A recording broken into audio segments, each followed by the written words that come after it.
and is something that we see on both front seats. So these are heated, ventilated, and massaging 3-person memory front seats. Yes, if you're keeping score, that is a segment exclusive. That makes these the nicest front seats in this category.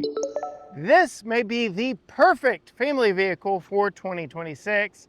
Hey, it's Corey with GT Garage Talk, and yes, this is the 2026 Volkswagen Tiguan SEL R-Line Turbo 4Motion all-wheel drive. And in this video, I will show you exactly what I mean.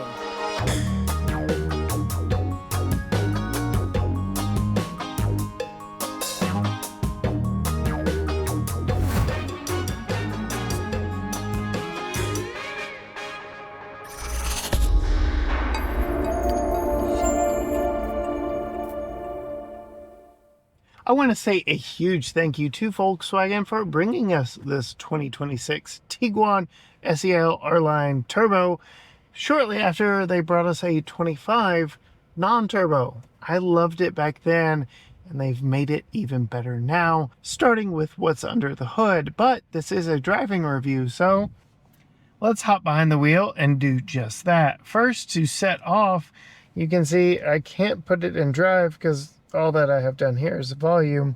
I have this little lever to turn back here, and that sets us off into drive. This being the turbo model, you may want to know exactly how fast it goes, so we will 0 to 60 test it in sport mode. But in order to do that, I've got to hit the car button here.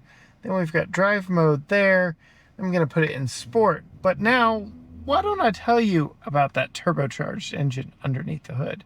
Under the hood is where Volkswagen put all the money that you will have to pay to pony up, to step up to the turbo version of this R-Line. And it's exactly the reason why I think you should as well, because with this turbocharger, we get a substantial power bump without a big fuel economy hit from this 2-liter turbocharged 4-cylinder.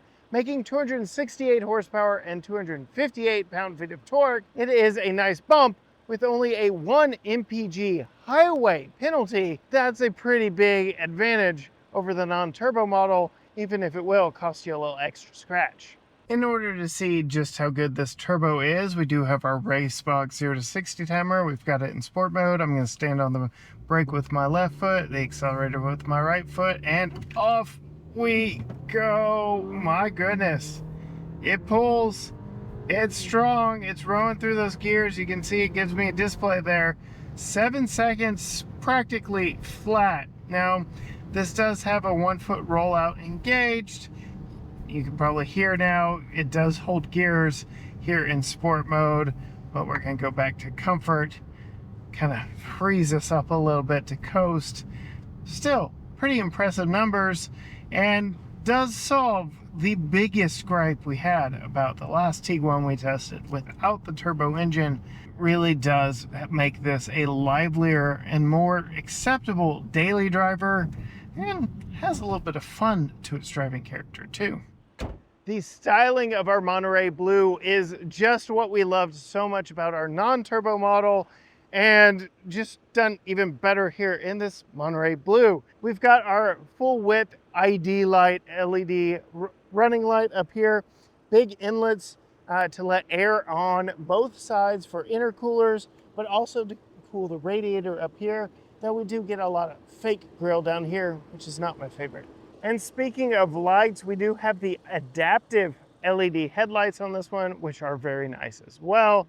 I think it is a very handsome style, even though, yes, we do have quite a bit of faux grille up there in the front.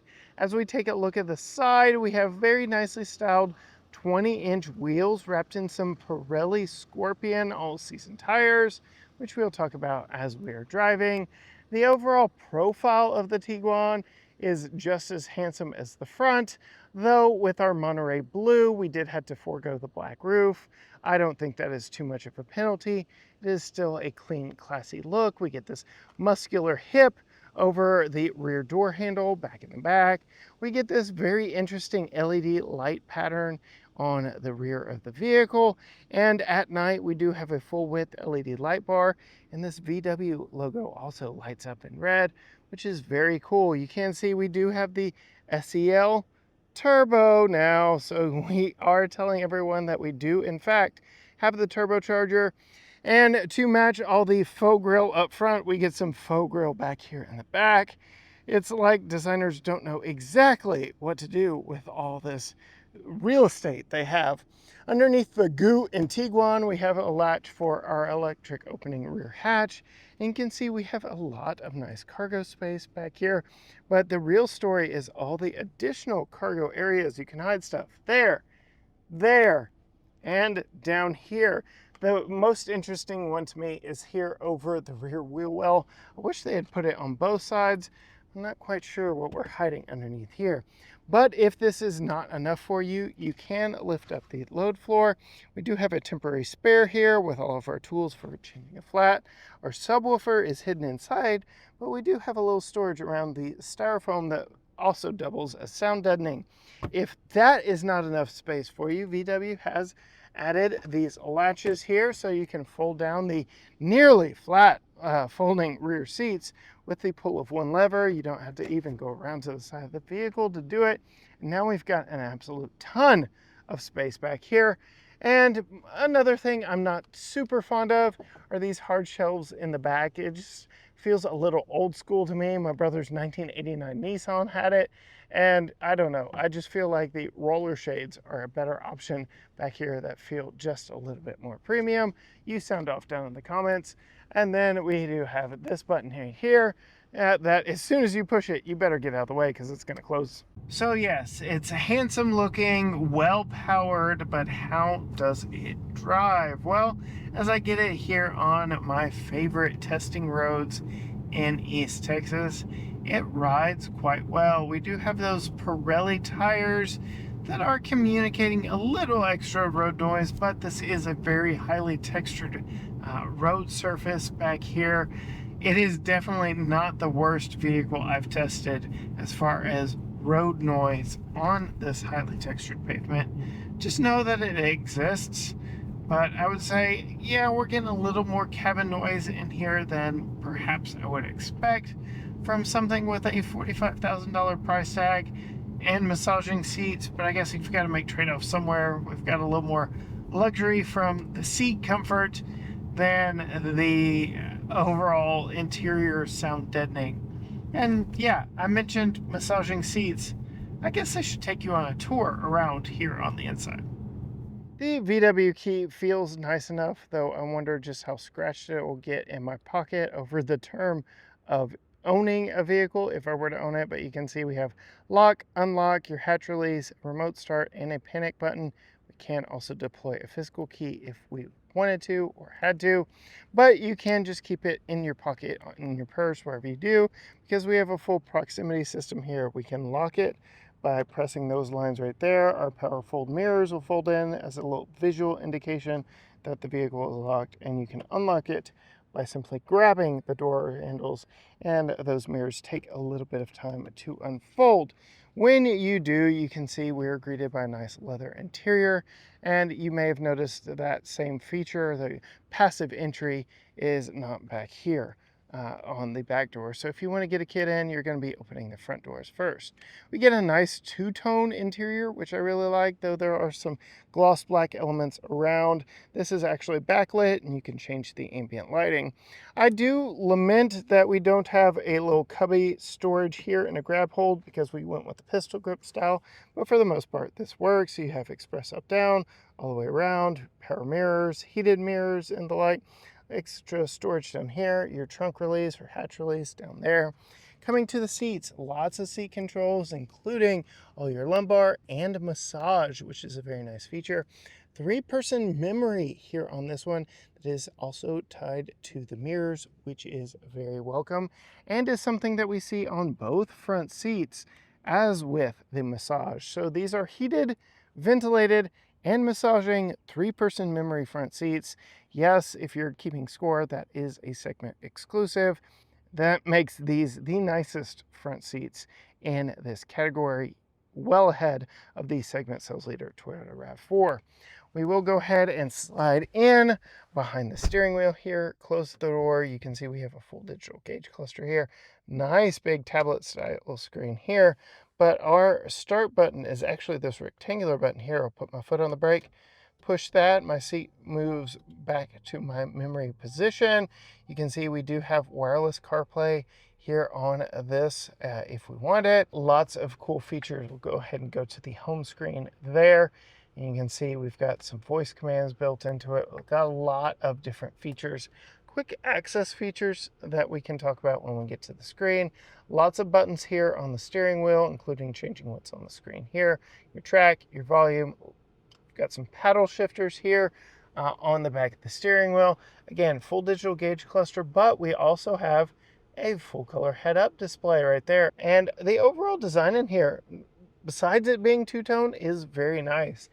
We get this material here that the last time we had a Tiguan, y'all corrected me, y'all said it is real wood. This curvature right here leads me to believe, no, it ain't. I could be fooled either way. There's some texture to it. It's got some nice non-repeating grain design to it. I could be fooled into believing it is fake. I could be fooled into believing it's real.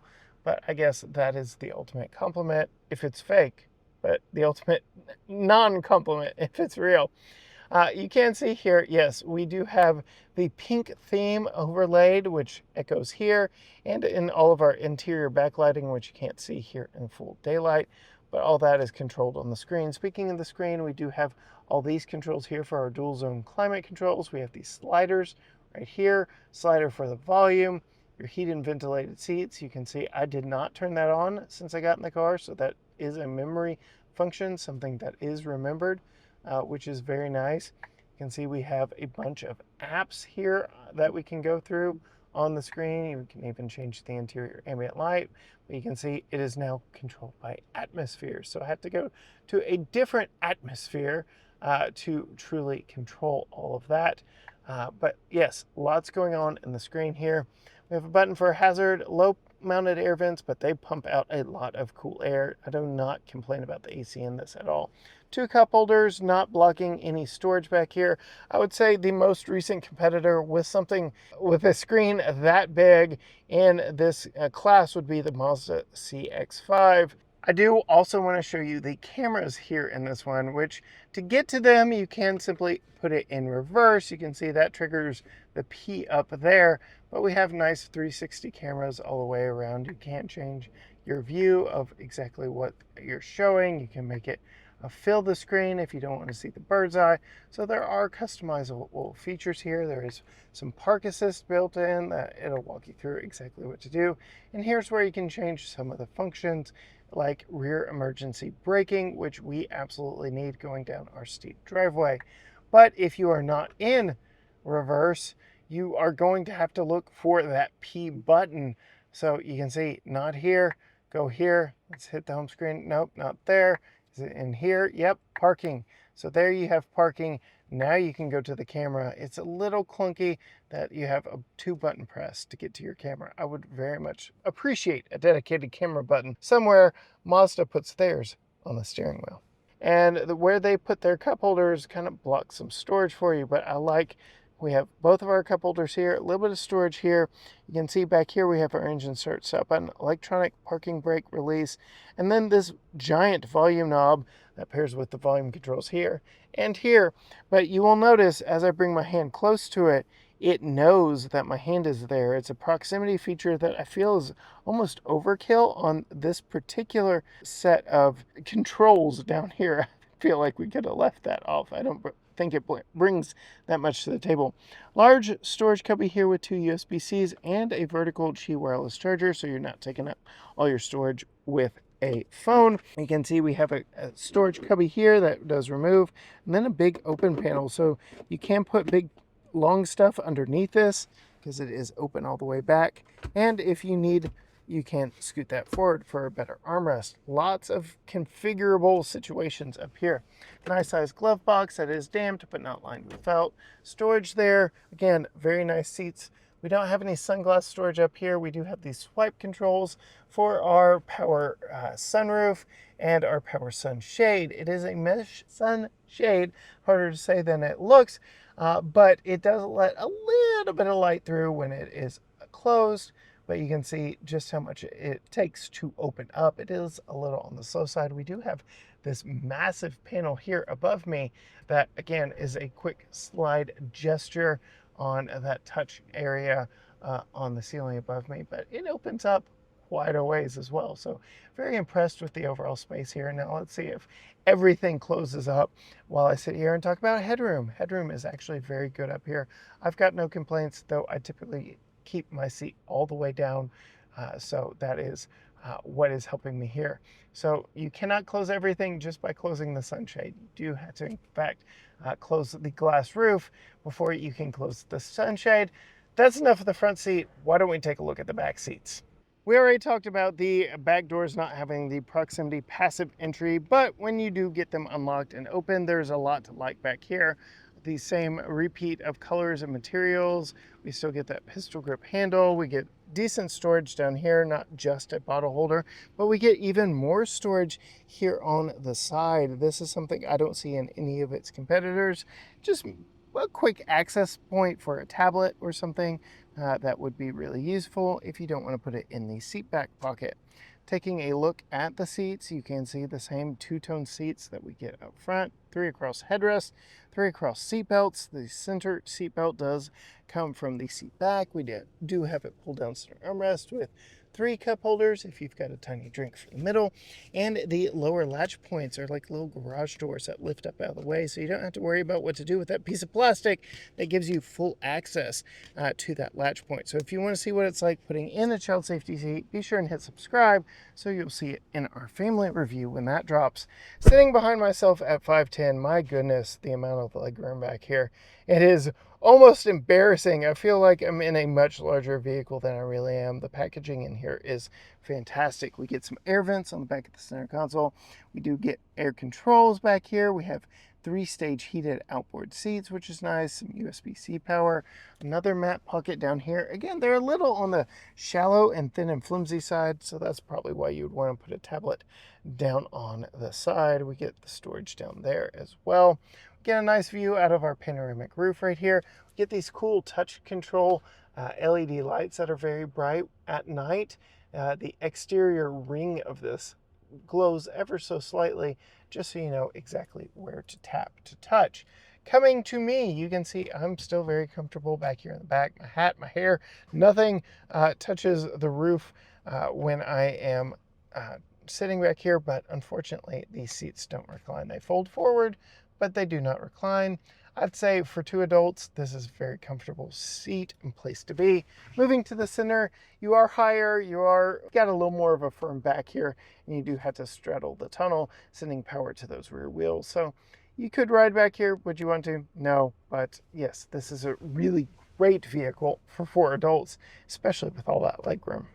So plenty of space all the way around in this one, which is a huge surprise given its compact crossover sales status, the class in which it competes in, officially compact crossover. And yes, there's quite a bit of space, so much so that I was able to put a rear-facing car seat behind a comfortable seating position for me. So you really can fit a lot of your family in here, no matter the age or what stage of car seat they find themselves in. So yes, plenty of room in here. And then back to the driving dynamics and behavior. You already saw from our acceleration test, it's quick and punchy. I'm very impressed with how that translates into day-to-day driving. This transmission, you really don't feel it. In sport mode, yes, you could hear that the transmission was holding gears, but in comfort mode, this thing coasts very well.